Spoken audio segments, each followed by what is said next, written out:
EVO.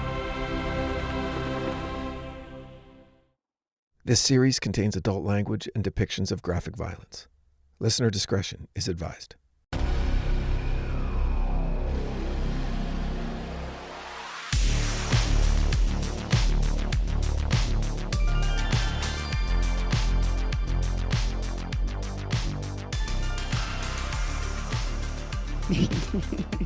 I'm ready.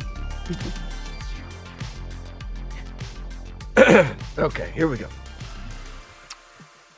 Hello and welcome to The Devil Within, Season 4, Satan's Shadow, first bonus episode regarding Season 1. Starting over. Hello and welcome to The Devil Within, Season 4, Satan's Shadow, bonus episode 1.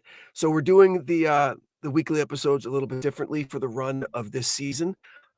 Rather than 2 new episodes a week, what I'm going to be doing is running the main episode of the season and then followed by episodes like this, where I'm going to be in conversation with some of my favorite true crime hosts who were gracious enough to agree to listen to the episode and then come and talk to me about it. And one of my favorite people in the world, I'm very lucky to be joining us today. Former colleague, current friend, and future colleague, and host of the wonderful podcast, Death by Southwest, Margot Carmichael, joining us. Margot, thank you. Thank you. What a lovely and very professional intro that was. That's how I do shit, okay? I know. Don't worry about it. Don't worry about I know. Listening to your podcast, listening to episode 1, I was like, God damn it, Branden. Like, he did it again. This is so good that I want to change the way that I do my entire podcast, because my podcast is very different. It's super like laid back, and it's not scripted. I'm just going off the cuff, which is comfortable for me. But hearing this, it was so engaging. And like, did you do the audio editing and the music for this? Yeah, I slowly over the last 4 or 5 years, I've become a one-man show. I do the writing, good. the recording, I do the editing, I do the music, I do the mix down, I do all of it. Yeah. So it's listen, a small business owner like us, okay, the more aspects of your industry you can learn. 1, just so it keeps costs low, and 2, you're not getting screwed by people. That's right? true. Yeah. That's true. So I was impressed. I'll tell you, I was impressed. I mean, across the board, but the sound effects, the music, the way that it faded in and out, it sounds very professional. I liked it a lot. There was one sound effect where I was like, ugh, where you talked about like he cut her so deep. And then it's like, yeah, when he cut her throat. Yeah. Yeah. Oh, you could like feel that. But I'm not just going to spend this whole time complimenting you. We're going to talk about things. I have notes. I have 5 pages of notes here. Wow. Well, listen, I love stuff like this. I do tend to sometimes take myself a little too seriously with some of the stuff, but I love it. And You're very good at it. It's cut, like, I've listened to all the seasons, and I can already tell this one will be my favorite because wow. I like the subject matter. And I mean, but you've been the way that you write, I've always fancied myself quite a good writer. And then I hear your writing and I'm like, you are. Fuck Branden, damn it. No, He's so good at this. Stop it. Well, like, I chose this guy. Yeah. One, yeah, I live in LA. That's why. I live in LA. I wanted to know that. Right. I live in LA, and that story in the opening is true. I had a boss. I was working at a hotel. We're valets, right? And when it's slow, it's just a bunch of dudes sitting around, like just effing off and breaking balls, right? And he was the master of it. But on this one day, he was very subdued and was reflective, which was a different version of this man. And I was like, something's wrong, or something's right, or something's bothering. So something had changed, right? And he went, when he remembered, he went right back to that summer, right? Wow, And I wasn't a dad then. I'm a dad now, and so retroactively, I can recognize the still lingering kind of fear for his family when there was a serial killer on the loose who would attack anybody at any time. He had no MO. His victimology was all over the map, and so And so, and what spurred this conversation was the death of this guy in prison. And then Right. he went back to 1984, the Summer Olympics, the sweltering summer of 1985, and how the city was on edge. And remembering that spurred me, interested me for this. But it's never enough. It's never enough for me, right? Like, I know. You said to me yesterday, like, I can't wait. Like, I did something kind of dorky and nerdy in here. I can't wait to see what you think. And so I was obviously like listening. I'm like, all right, so what do you do? But I wanted to say that before I say that, you didn't hear about the Night Stalker until 10 years ago. That's the first time you had ever heard of the Night Stalker. Like, where have you been? I had heard of the Night Stalker. I hadn't heard the name Richard Ramirez. Okay. That makes more sense. And if I think about it, I probably had heard the name, but in the context of my relationship with my boss and how fun and crazy it was, right? Like that was the last thing that I expected him to say. Yeah. Right. Okay. So it just it was it was threw a you shock, off. But okay.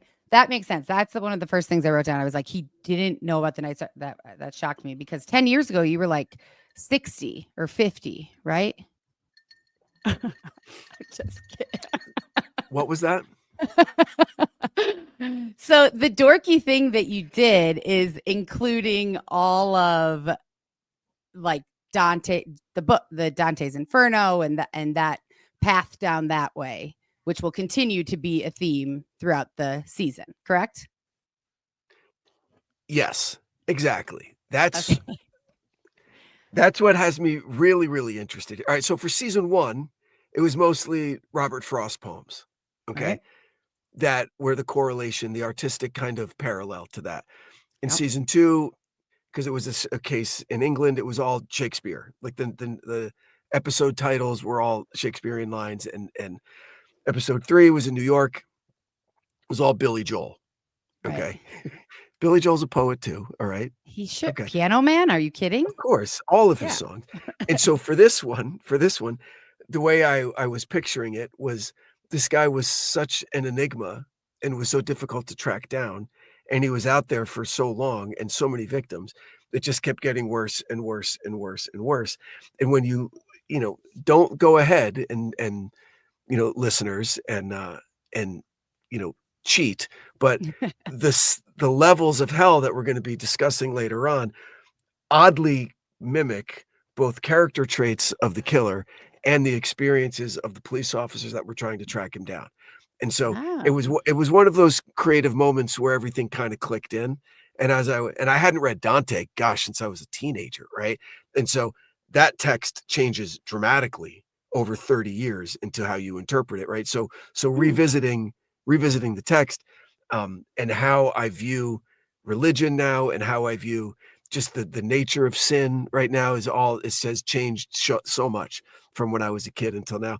So that's what gets me up and gets me to work every day is re-exploring that and how it relates to the show. So yes, I'm a nerd. I could tell you were very excited about it. I could hear it in your voice when you were talking about it.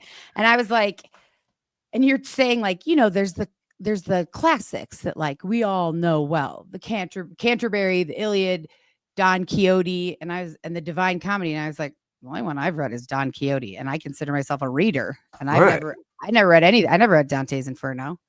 Really? So this was very educational for me. I wrote down, you started talking about it, and at some point Jesus came in, and so I just wrote down Jesus, and then it says not a fan. Well, that's the whole nature of limbo, right? That's the problem that the Catholic Church has been wrestling with the idea of limbo since the church started. What about everybody who lived before the Jesus was born?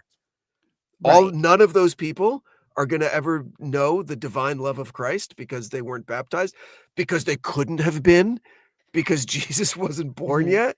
So think of all of the people who lived. And that was what Dante was struggling with. Some of his heroes, his literary heroes like Ovid and like Virgil, Aristotle, Socrates, these great monumental figures in his life. Sure. He was such a devout Catholic that he felt a little guilt about idolizing them. So he wanted to create a vehicle for him to be able to understand why they're there, and to kind of chill with them in limbo. And so that's what he wrote himself into the story. Yeah, I'm gonna have to read it now. I mean, obviously, I've heard of Dante's Inferno for a million years, but Yeah. never was I ever like moved to like, oh, maybe I want to read that. I do kind of now. There was one quote that you used, eternally desirous of salvation. I thought that was great. Did you write that, or is anything that you said directly from the book? Because I wrote down a couple quotes and I was like, wow. No, I haven't quoted I start quoting the book in episode 2 a little bit, Okay. when Dante is engaged in conversation with some of the people in the further circles of hell, because that stuff's gold. But it's also, a translation from Italian, and like old Italian, 13th century Italian to now. So the translations vary a little bit. But no, that's your punishment in limbo. Yeah, there's no eternal fire, there's no pain, there's no none of that. Like, it's cool. It's nice. You can hear children laughing and all that. But I wrote that down. cross you bear is that you're eternally desirous of heaven. You can never you'll never know the warm embrace of Jesus. Yeah. Well, and I mean, I don't want the warm embrace of Jesus, but Same. there are things that I do want in I guess in life, in living, that would be a horrible punishment to forevermore in life and then in death wish for something or long for something that I can never ever have or achieve. Right, but now add the Catholic layer to that, which is, and it's not your fault. Right? Right? Yeah, see, that sucks. Right. It's because of nothing that you've done other than being born in the wrong year. Right? That's just unfair. That's just unfair. Being born before this eccentric rabbi was walking around the Holy Land and being cool and preaching love and forgiveness. Okay. Right. You, unfortunately for you, you're just kind of screwed. You were born a year before year 0. Okay, right. So you have just the luck of the draw, kind of, which I thought a lot listening to this. I was like, wow, she's so lucky. Ooh, she's so unlucky as you got into the murders. Right. But it's like, that's unlucky if you're born at a time when you cannot ever, have salvation.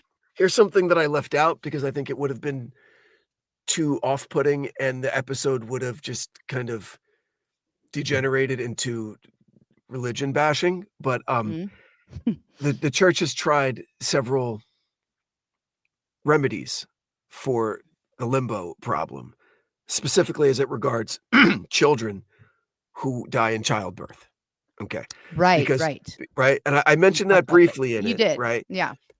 But what I didn't mention was one of the more creative remedies for it. The church had said an official doctrine that a certain amount of prayers, individual prayers, would be enough to release an infant who died in childbirth from limbo into heaven. You have to you have to ask for whatever. Let's round numbers. Let's just say 100. It's not. It was tons more. But let's say 100 specific prayers for the soul of this faultless baby. Okay, we'll get the church in heaven. We'll get the soul of the kid into heaven. And now some of these really small parishes of Catholicism around the world maybe had 12 people in it. Like, well, how are we going to get all of these prayers?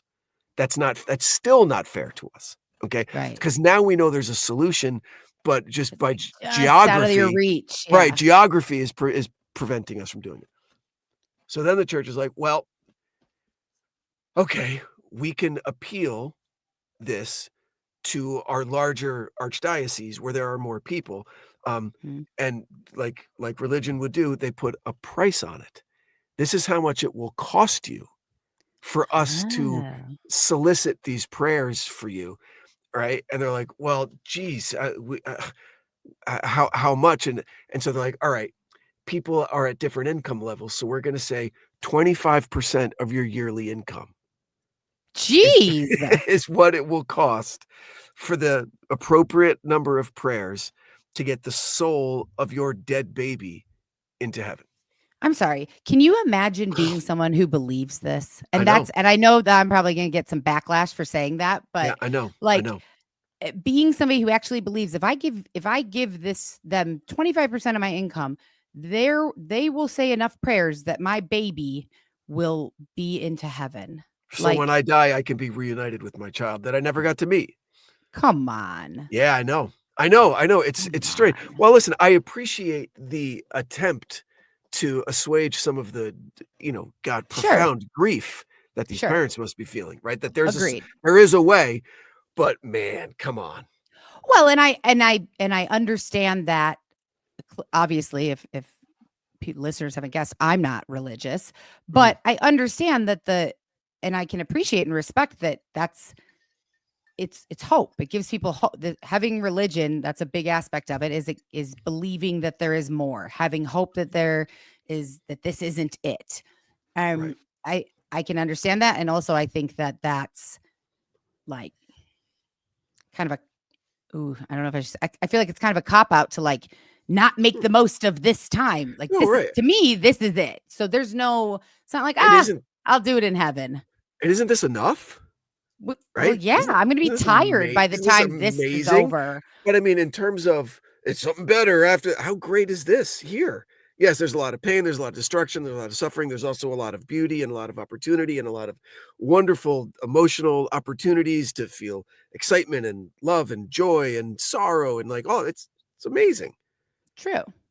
It's True. amazing. It's, Yes, agreed. yes, it's amazing. I really liked another thing I wrote down is you said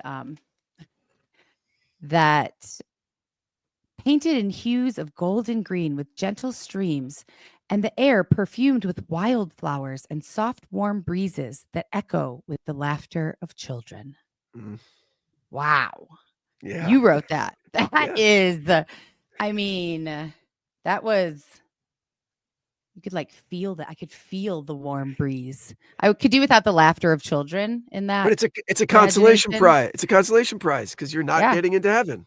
It was I mean, your writing is really direct and to the point sometimes, and then also like very like uh colorful and Mm. and creative and yeah, it was Look, the imagery comes from Dante. sure. The final result here is just my interpretation of the interpreter's interpretation of what Dante wrote, 900 years ago. So, yeah. Right. Yeah. Um that's about all I have written down on that aspect of it. I like it. I'm curious to see where this goes because I know nothing about this the Divine Comedy or Dante's Inferno or any of it. So I am definitely interested to see it how you tie it in going forward Yeah. and just learning more about it because now I'm Yeah. curious about Dante and Dante's Inferno for sure. Well, if you are you familiar with the movie Seven? Yeah, Of course, I've right? One of seen it. Yeah. probably Seven Deadly Sins. the greatest horror thriller of all time, okay? Yeah. The 9 circles of hell are basically the 7 deadly sins with Limbo first, then the 7 deadly sins, we get to 8, and hell being the ninth circle. Actual hell is number 9. Oh, Right, so it's Limbo, and then an exploration of the 7 deadly sins, okay. and then hell. And so, in ways that really, it's listen, I love the creative kind of process because of the risks that you get to take, Mhm. like, um and yeah, is it a risk doing it this way? Sure, it might turn some people off, maybe not, Yeah, right? sure. But also but at the same time, I think if you give it a chance, it will allow maybe a deeper understanding of both the killer, the cops that were tasked with catching him, and the general feeling in a city of 10 million people at the time, because that's get that just the parallels are strange with how hot the summer was. Okay, Mhm. boom, right Hell. there, hellish, right? Of Mhm. course, okay. This an absolute demonic fucking maniac, right? Who we Yeah. start exploring his obsession with Satanism later on, which is, why this story makes sense for the Devil Within, right? It's like Sure. I like to have some kind of satanic kind of attachment to it. And so and then and the parallels and the similarities and the way things dovetail is just kind of uncanny, and it makes me feel like I made the right decision here. And maybe I did, maybe I didn't, who knows? But Well, I don't know because I've only heard episode 1, but I'll let you know yeah. if I think you didn't. Nothing you can do about it at that point. That's true. That's true. You gotta take the leap, Yeah, Yeah. Yeah. I also think like good timing with this one, which I know you couldn't have possibly known, but on Peacock, there's a new documentary about Richard Ramirez that just came Mm. out, I don't know, within a couple weeks. And they're advertising that really big. And then also, obviously, sadly, all the fires in LA, but Yep. having a season that focuses on LA and hearing about LA, it's a sad but interestingly timed Yeah. Yeah. coincidence. And while Um, that's a good thing about all these projects, that are out there, the bad thing that I ran into, I wasn't aware of these projects. And so a lot of the people that I would have wanted to talk to had exclusives with other things, right? Right. So oh, a lot of it is gonna be like, archival footage, archived interviews from, like, news reports and other stuff that's in the public domain. Um, but, I'm getting a couple of people. Like, I've got some no Dante scholars would talk to me because I don't have the resume to in their opinion. really? Oh, Yeah, they're like yeah, too yeah. snooty and too Exactly. like Yeah, these good. are they're like, university professors and stuff like that Like, we're with the not coming tweed on your jacket. podcast. Right, yeah, and I'm like, "Come on, give me a break. I could talk about shit." But so, You no. can. Yeah, I know, and I felt a little, to be honest, I felt a little like, "Oh, like, I'm not I good don't think enough." that that will be. I think like I really enjoyed the um the clips that you had in. Like the clip of Reagan was great. Yeah, I've it's never to kind heard of that. That was funny. set the tone, to set the tone. Yeah. Yeah, Yeah, yeah, and yeah. the news talking about the Olympics, like, I mean, I was barely born when this happened, Right. so I don't remember any of it. Obviously, I've seen things about the Night Stalker, but I like setting the scene with LA, and I like how you refer to LA as a her Mm, and herself and she instead of like yeah. itself and the city. I like that. People Nah, will like that. That was that's good. I stole that from Anthony I lo Kiedis. That's how he uh, refers to LA in his songs. oh, really? Yeah. I "The guess city she loves me," he said. oh, that's right. That's Yeah. right. Yep, in, Mm. Under the Bridge. Yeah, yeah. Okay, can we talk about some of the murders that We can. happened in episode 1? Yeah. Because I was taking notes as I was listening, Okay. and so I'm just you tell it in a way that I can really see it. So, and I didn't, of course, write down this woman's name, the first woman who was murdered, Jenny and her Vincow. son. Okay, Vincow, and the Yep. 47-year-old son. And, like, that was one of the instances where I was like, "Oh, what bad luck for her. She's only been there 3 years, and she has, like, a handicapped child, and Yeah, yeah. is handicapped not the right way?" I'm always paranoid that I'm saying something that's gonna be, like, not woke enough for people. Um He had, gosh, now you have me, walking on eggshells. I guess mental defect or deficiencies, I guess, Okay. where Mental illness? mental illness, thank you. So, I don't know. where, he was institutionalized Right. for a Ugh, lot for a long time. Yeah. sad, so sad, but I was as I'm listening, I'm, like, picturing it, and he sees the screen and then sees the door wide open, and I thought it was very interesting. I've never heard of this. I can understand the concept, but I've never heard it referred to as pattern recognition or pattern disruption, and I Right, really liked how you told, like, the lion in the right.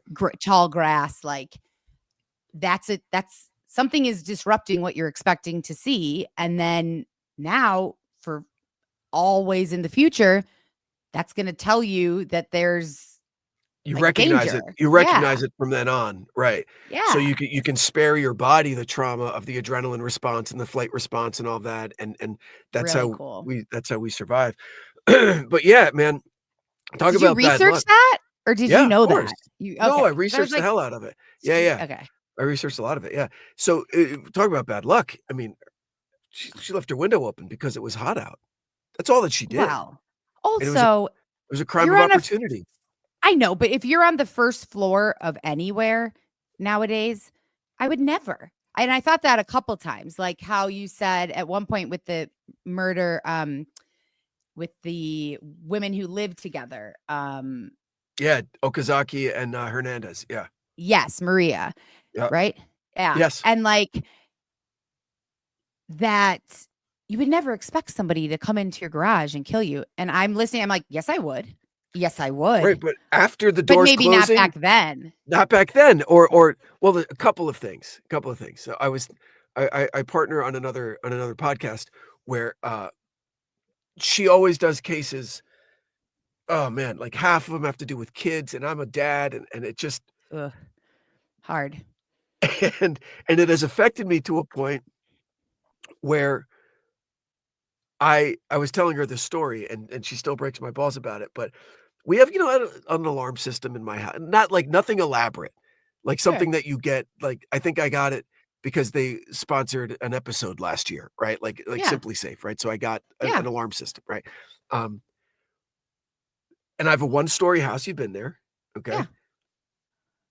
And because of all of these weird and awful true crime cases, I in my daughter's rooms, I made some extras took some extra security measures, right? As But you should. nothing they're just like they're like little booby traps, okay, Would you, like, on the put wire windows. under the windowsill or something? No, something it's like right out of fucking, like, Home Home Alone, Alone. like something Kevin McAllister would do, right?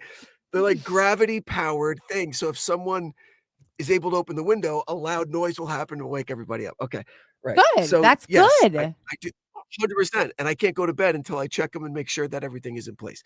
So Yes. there's that. And what was the other thing you just said about, 'cause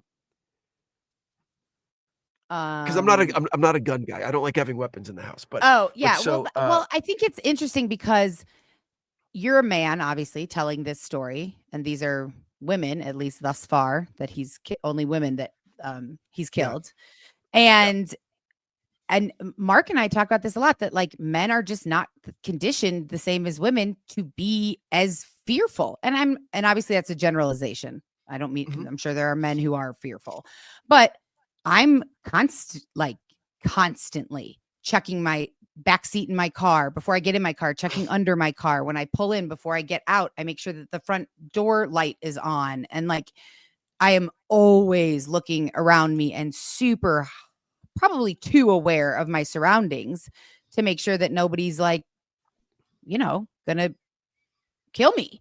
And it's And smart, it is smart, but I think that probably, yes, obviously this was what, 1984 and 1985. That was forever ago. So there wasn't like this whole true crime obsession back right, then. And right. people were less frightened, I'd imagine. But I thought about your daughter. I don't know if you say their names on the podcast or not, but your I don't. daughters. Yeah. Okay.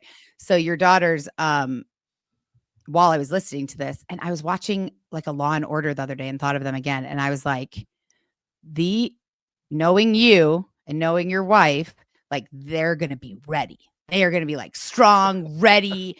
Anybody tries to fuck with them, and they're gonna be totally okay. I hope so. But what you just said is so much more important than toughness and grit, which are also important, but situational awareness, Oh right? yeah. Having the foresight to be able to not have to fight or defend Right. yourself. You know what I What mean? Yeah.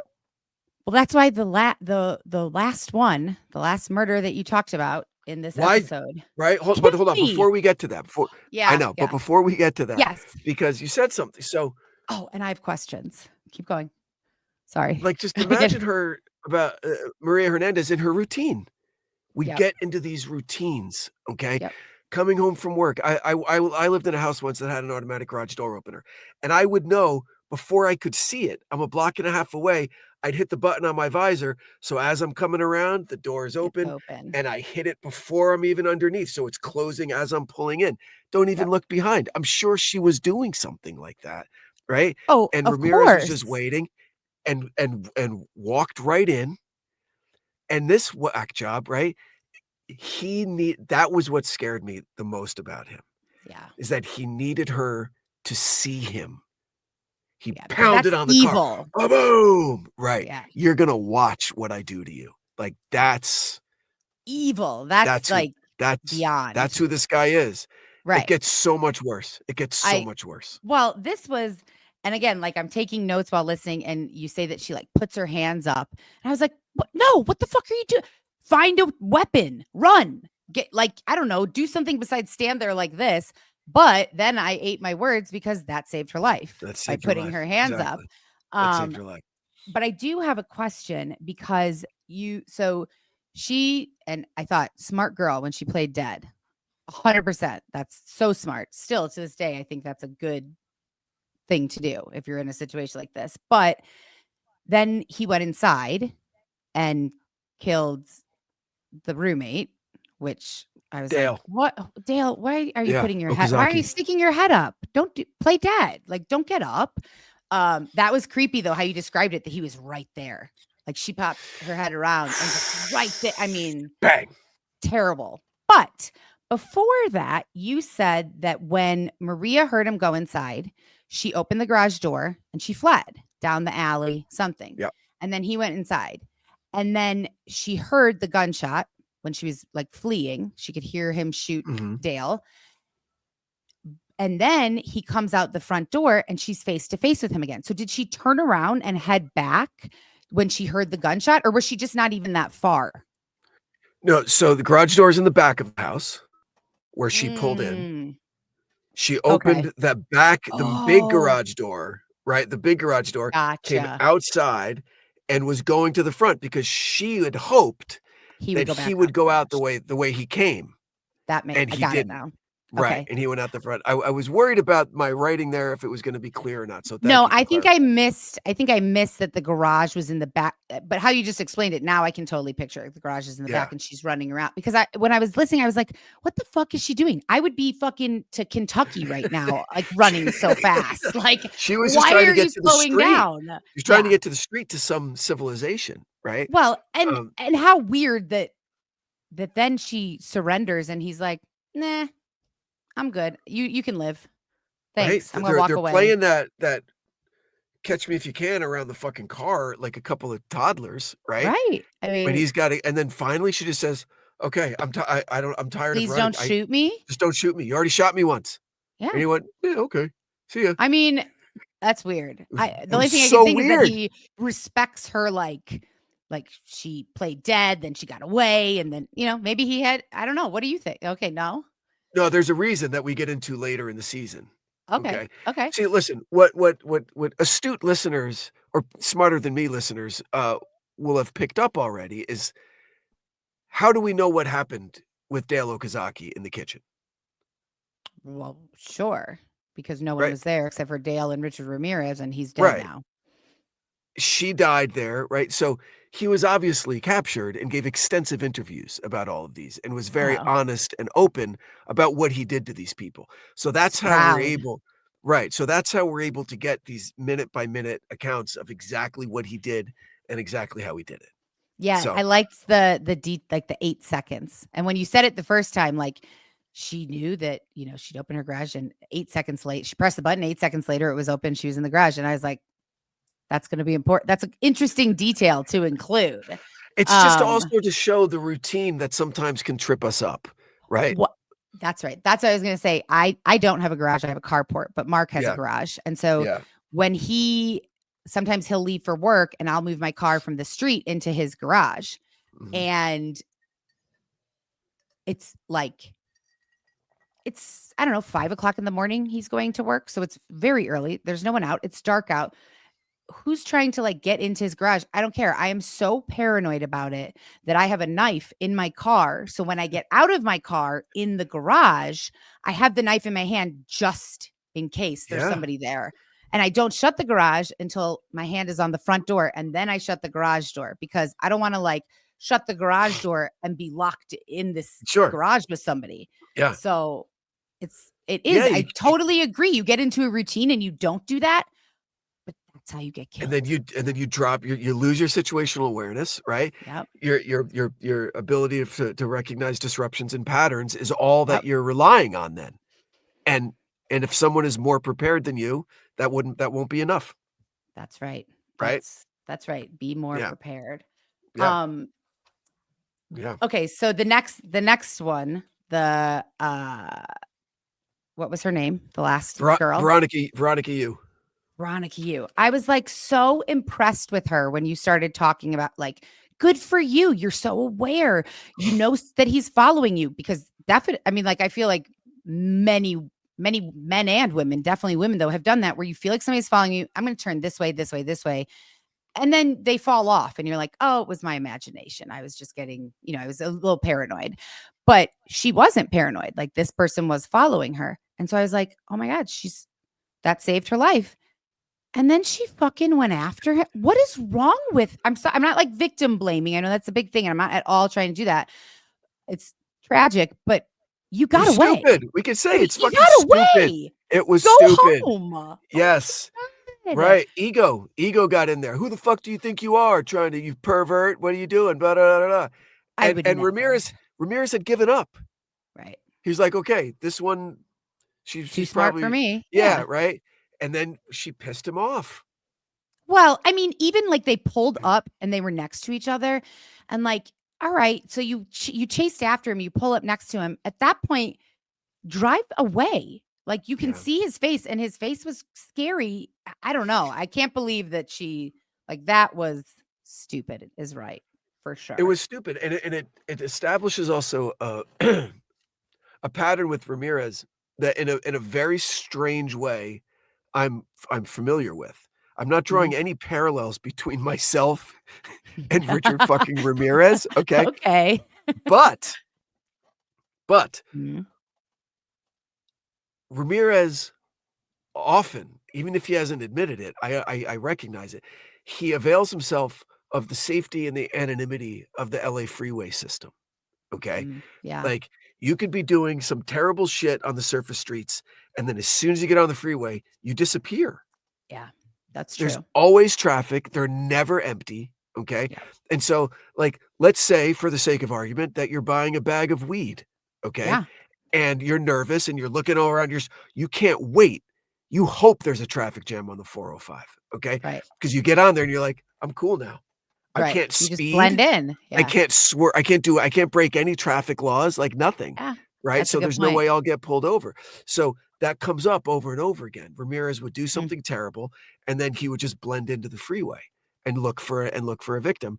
And for whatever reason, Veronica's car stuck out to him where Bad he luck. swerved over all lanes of traffic to get behind her. And that was when her antenna went up. You notice that on the freeway, right? If Yeah. someone, Oh my God, yeah, of course. right. Of course she would. So she knew. Yeah. I mean that, and I was really like, it's like, good for this girl. I would do the same thing. I'm always, I wrote down her doors weren't locked. She didn't lock her car doors. Like how, I guess again, back then, 1984, no electronic locks. Okay. Well, yeah. I mean, I guess that's true. I've watched, nowadays I've watched enough FBI and Criminal Minds that like I get in my car and that's the first thing I get out of it. In like it's locked at all time. My front door is locked right now. It's the middle of the day in Tucson. Like what's going to happen? But you don't know. Sometimes people break in the day. They just walk in because people don't lock their doors. Called home invasion robberies. I know. Like it's a scary place. So I thought about that. It's funny. I thought about that same thing, and I put myself in her world. Like she's done with school, right? She's walking to her car. Maybe it was one of her habits. She takes her backpack off, unlocks the passenger door, puts her bag in there, walks around, gets in, and drives home. Like, and so she remembers when she gets home, when she does the reverse, she locks it before she shuts it. But at that moment, it was unlocked. I don't know if that's true or not, right? That's a very plausible scenario. Totally. Yeah. And it cost her her life. Cost her life. So many things she could have done differently. Oh, God. The first of which is you just don't get out of your car to confront a stranger. Don't follow him once he leaves you alone. You Like, peel don't off. You follow him. peel off, Go away. and you drive to the cops and I say, thought about yeah. Go ahead. No, sorry. No, I'm and you interrupting. say, "This car was just following me. This is what the Right. driver looked like. Maybe I'm overreacting, but I'm a single young woman." And the cops would have Totally. gone, "100%, let us escort you home. We'll sweep it. We'll do a sweep of your" all of that would have happened. Yep. Yep. Absolutely. And that I think oh, I was thinking, and I think this a lot because I watch a lot of crime, FBI, blah blah blah shows. It's hard to commit a crime nowadays. I mean, it happens obviously every single second of every day all over the world, but it's a lot harder. I was thinking like in the 80s, you said 9 months he was just out killing people. Like No, no, no, n- no, no, no. He was killing people for 16 months.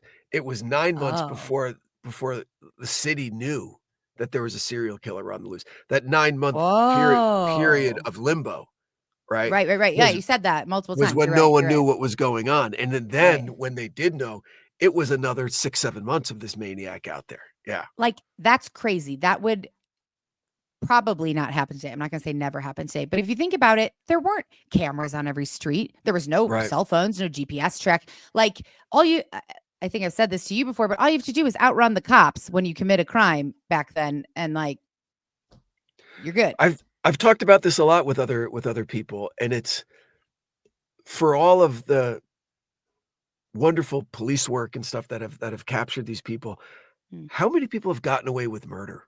Oh my God, so many. So many. How many So perfect many. crimes have been committed?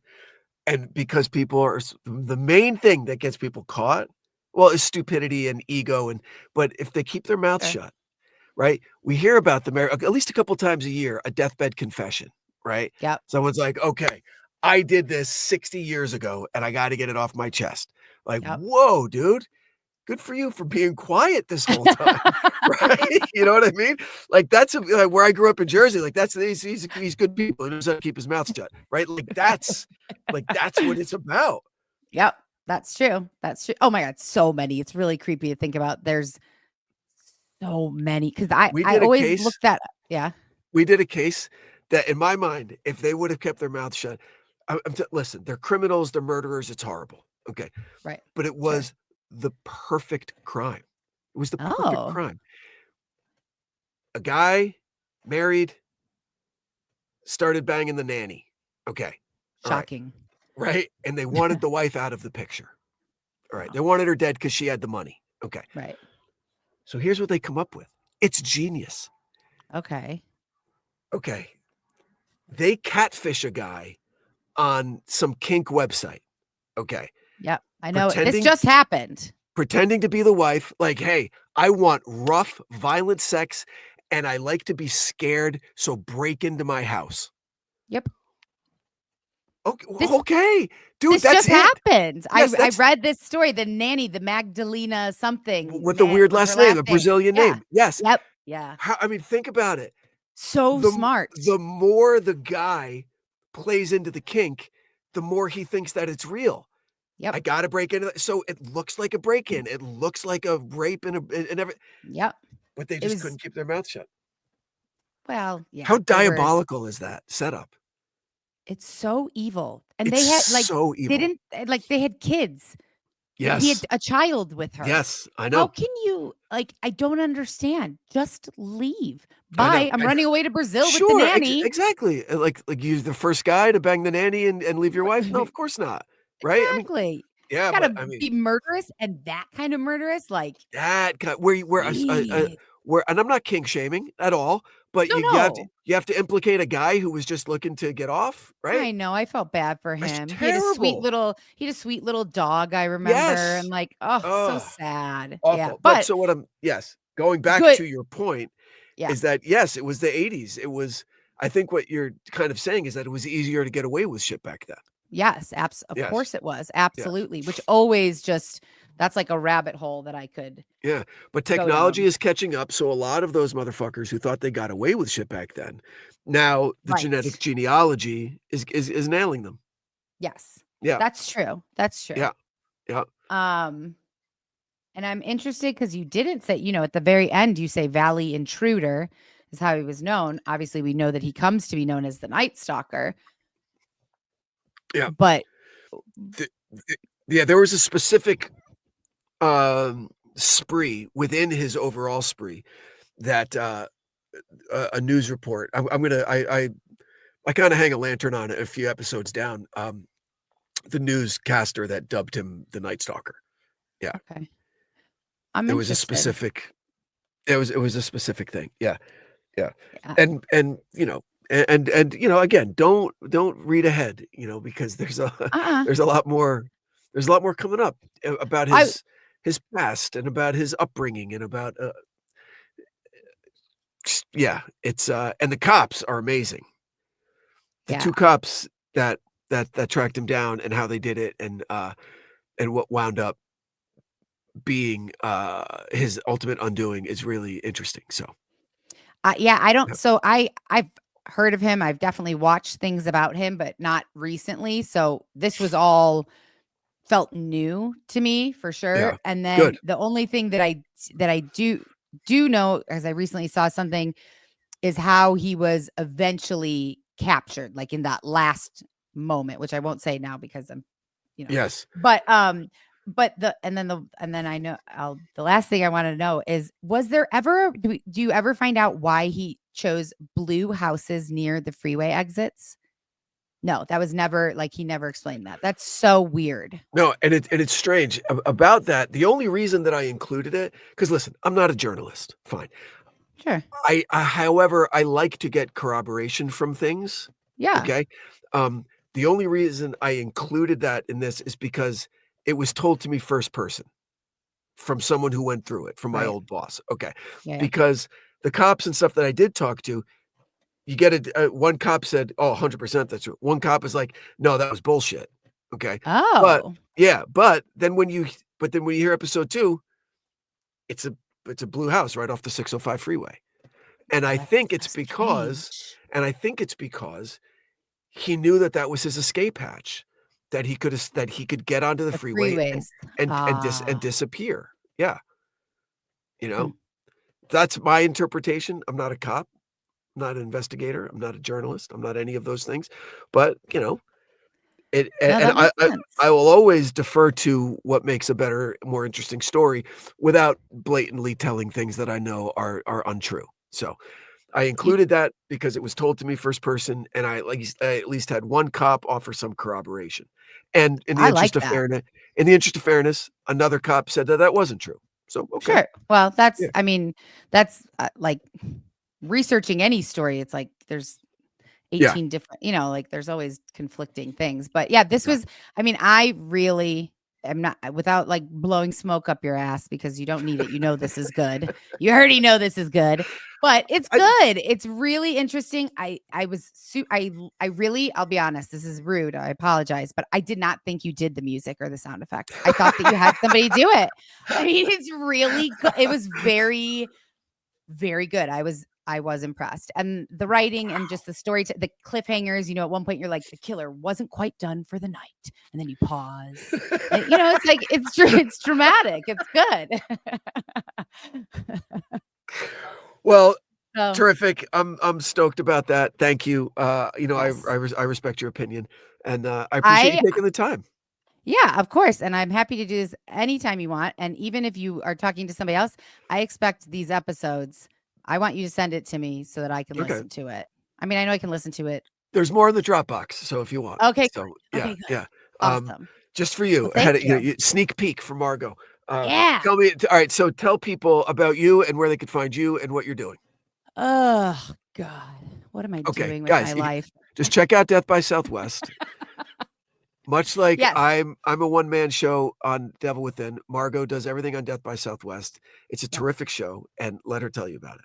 Yeah, it's I explore murders in the Southwest because I live in Arizona, in Tucson. And the first, I don't know, 60 episodes are me and my sister. And then I ended up, now I do it by myself. Occasionally I have a guest host. It's a laid back podcast. I tell the story. It's not scripted. You definitely will hear about my life, my dogs, my everything. So it's personal and true crime all in one. That's There you great. go. So, do yourselves a favor. Please go follow Death by Southwest on Apple Podcasts and check out Margot's work. You'll be very happy that you did. And Thank you. you're welcome.